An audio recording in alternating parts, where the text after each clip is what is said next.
Hello everyone, welcome to learner B. I am Shivani Chauhan और इस video में हम क्लास 10th की स्पर्श की जो बुक है उसका चैप्टर 15 देखेंगे। चैप्टर का नाम है अब कहाँ दूसरे के दुख से दुखी होने वाले।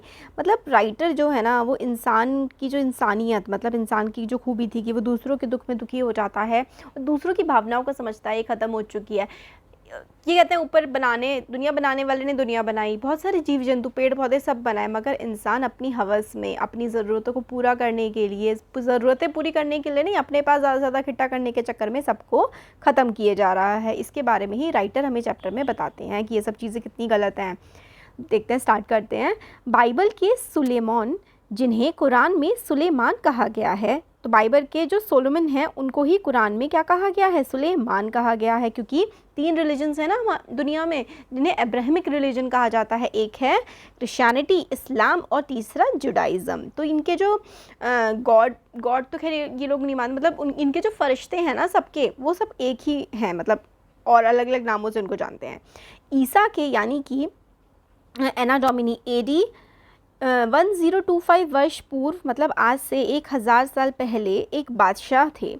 कहा गया है वह केवल मानव जाति के राजा नहीं थे, सारे छोटे बड़े पशु पक्षी के भी हाकिम थे। मतलब वो सबको मतलब अच्छे से अपना बच्चे की तरह समझते थे। वह इन सबकी भाषा भी जानते थे। एक दफ़ा सुलेमान अपने लश्कर के साथ एक रास्ते से गुजर रहे थे, मतलब अपने पूरे ग्रुप के साथ एक रास्ते से गुजर रहे थे सुलेमान।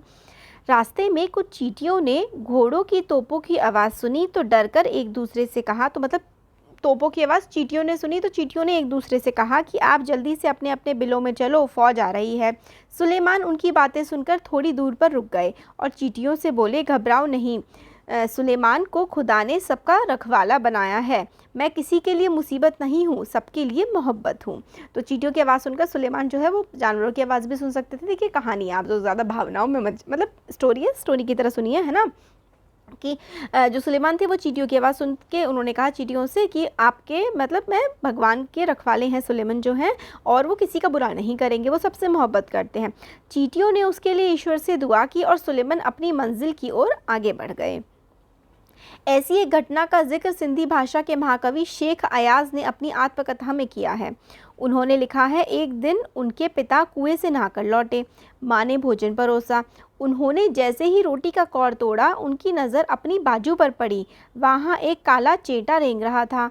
वह भोजन छोड़कर उठ खड़े हुए। माँ ने पूछा, क्या बात है, भोजन अच्छा नहीं लगा? शेख अयाज के पिता बोले, नहीं, ये बात नहीं है, मैंने एक घर वाले को बेघर कर दिया है, उस बेघर को कुएं पर उसके लिए छोड़ने जा रहा हूँ। तो मतलब जो एक ये शेख अयाज एक महाकवि हुए हैं सिंधी भाषा के, उन्होंने लिखा कि उनके पिता को उनकी माँ जो है वो खाना दे रही थी, तो उनके हाथ पे चीटा था उनके पिता के, तो वो उठ गए और उस चीटे को वापस वहीं पर छोड़ करके आने लगे। बाइबल और दूसरे पावन ग्रंथों में नूह नाम के एक पैगंबर का जिक्र मिलता है। उनका असली नाम लश्कर था, लेकिन अरब ने उनको नूह के लक़ब से याद किया, नूह के नाम से उन्होंने याद किया। अकबर कह रही हूँ, अरब के लोगों ने। वह इसलिए कि आप सारी उम्र रोते रहे। इसका कारण एक ज़ख्मी कुत्ता था। नूह के सामने से एक बार एक घायल कुत्ता गुजरा। नूह ने उसे धुतकारते हुए कहा, दूर हो जा गंदे कुत्ते। इस्लाम में कुत्तों को गंदा समझा जाता है।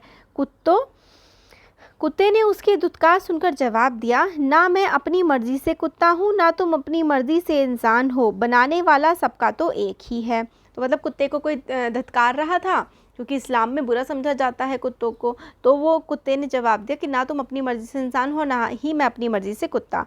मिट्टी से मिट्टी मिले, खो के सभी निशान, किसमें कितना कौन है कैसे हो पहचान। तो मिट्टी में ही सब एक बार को मिल जाते हैं, जब मौत हो जाती है तो सबके निशान सब खो जाते हैं, और किसको क्या पहचान मिलती है ये किसी को भी नहीं पता होता।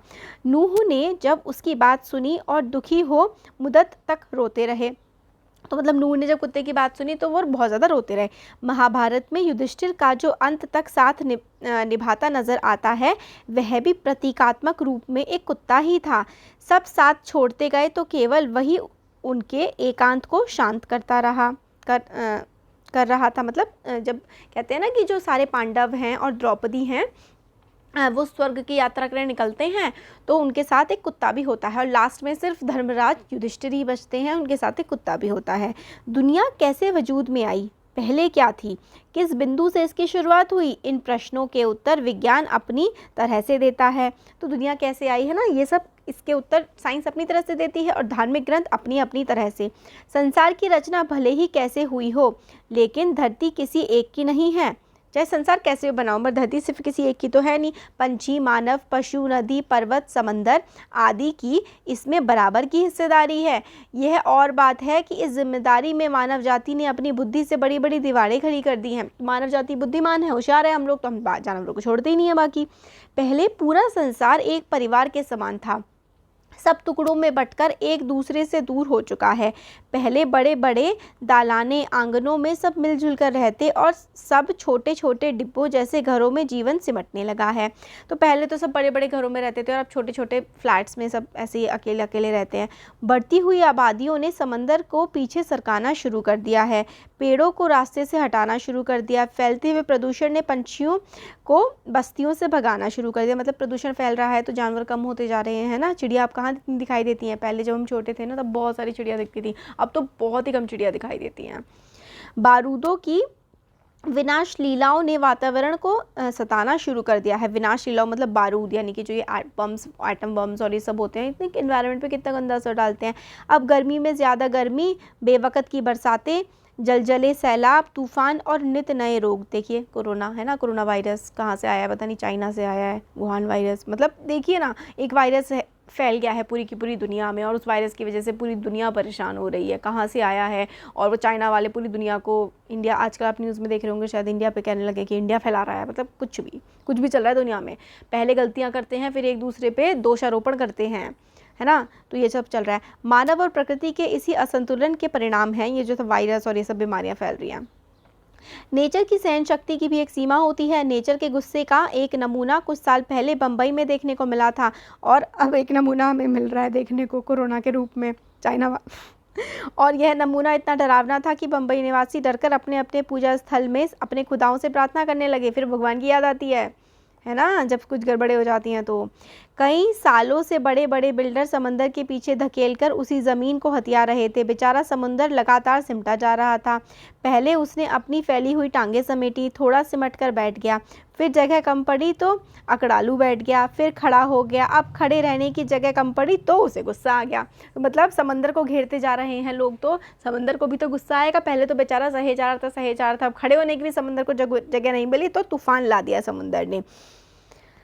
जो जितना बड़ा होता है उसे उतना ही कम गुस्सा आता है, परंतु आता है तो रोकना मुश्किल हो जाता है, और यही हुआ। उसने एक रात अपनी लहरों पर दौड़ते हुए 3 जहाज़ों को उठाकर बच्चों की गोद की तरह 3 दिशाओं में फेंक दिया।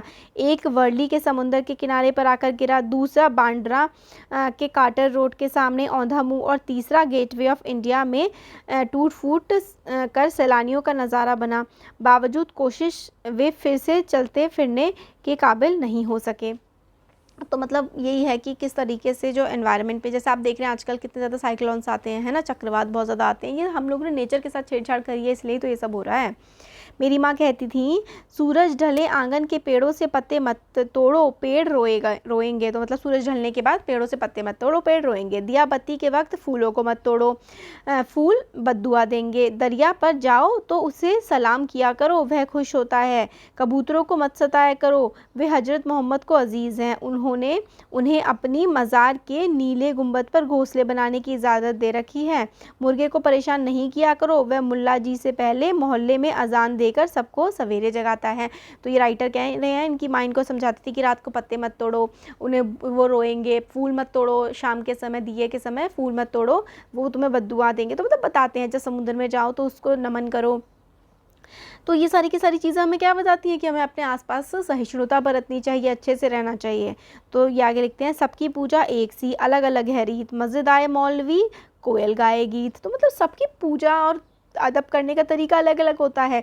शायद कोयल जो गाना गा रही है वो उसकी एक पूजा करने का तरीका हो, जैसे मौलवी अपनी नमाज़ पढ़ते हैं, है ना। तो ये आगे बताते हैं, ग्वालियर में हमारा एक मकान था, उस मकान के दालान में 2 रोशनदान थे, मतलब आगे की तरफ रोशनदान, वो जाल थे जहाँ से रोशनी आती है।